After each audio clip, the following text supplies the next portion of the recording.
Salut! Aujourd'hui, je réponds à une question de Arthur. Et on sort du studio, on retourne en France, sur le Mont Blanc. Arthur me demande, j'avais également une question, comment se réveille-t-on dans le refuge du goûter si on fait l'ascension en solo? Mais Arthur, je t'encourage à réaliser tes rêves. Vas-y, fais-le Mont Blanc. Comment ça se passe dans le goûter quand tu le fais en solo? Ça te prend ta réservation pour monter. Sinon, tu vas le voir sûrement, même si tu arrives avec ta réservation. Moi j'ai eu la chance d'avoir ma réservation la veille que je suis monté. Il y a quelqu'un qui a annulé. J'ai réfléchi. Et j'ai fini par réussir à avoir une place. Mais tu vas voir, il y a des gens qui vont sûrement dormir dans les escaliers, dans les corridors à certains endroits. Ils vont dormir où est-ce qu'ils peuvent, parce que c'est un refuge. Ils n'ont pas le droit de refuser personne, mais oui, c'est sûr qu'à un moment donné, si les lits sont pleins, il y a du monde qui vont se ramasser dans les marches. Mais bon, disons que tu as un lit. Est-ce que tu vas dormir? Ça, c'est déjà la question.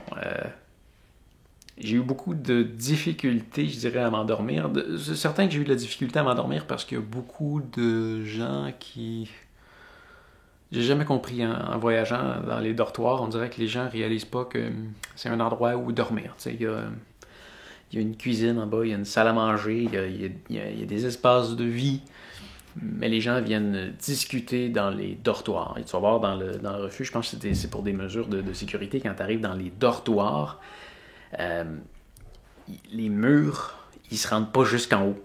Donc, c'est tout ouvert. Il y a des murs, mais les chambres sont pas complètement fermées. Alors, tu vas entendre, je pense qu'il y a 80 ou 120 places. Mais alors, tu vas entendre tout ce qui se passe dans toutes les pièces autour. Ouais. Autre chose, tu vas être en train de vivre un moment exceptionnel et tu vas te demander, il y a plein de choses qui vont se passer dans ta tête, savoir comment est-ce que ça va se passer le lendemain, tu vas avoir hâte d'arriver au sommet. Alors, non, tu passeras pas une super nuit très reposante, à moins que tu sois complètement crevé ou que tu sois capable de faire complètement abstraction de ça, mais bon, dans mon cas, j'ai dormi, mais pas beaucoup. Pour te réveiller, moi ce que j'ai fait, c'est que j'ai mis une alarme. Et étant très respectueux, je l'ai mis au volume minimum et j'ai mis pratiquement le téléphone en dessous de ma tête pour qu'il puisse me réveiller sans que je puisse déranger les autres. Mais tu vas voir, les gens partent vers 3 heures le matin, donc déjà vers 2h30 le matin, là, tu vas entendre plein de gens qui vont se réveiller et ça va vraiment s'activer dans les dortoirs. Alors, même si tu mets pas de cadran, tu risques d'entendre le cadran de quelqu'un d'autre ou tu vas juste entendre tout le monde qui est en train de se lever et tu descends, tu prends tes affaires, tu mets tes trucs dans tes pieds, et tu mets ta lampe frontale et tu pars et... Waouh! Tu me rappelles des beaux souvenirs, hein? Ouais, c'est vraiment une belle expérience, là. Partir du refuge du goûter et aller atteindre le sommet du Mont Blanc. Ah! Ouais.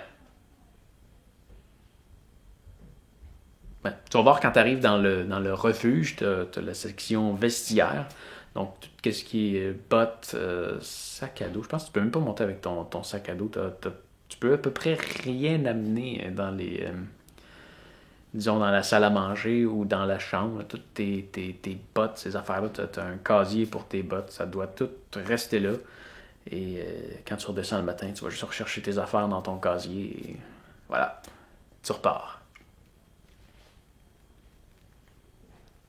Ouais. C'est vraiment une belle expérience que tu vas vivre sur le Mont Blanc.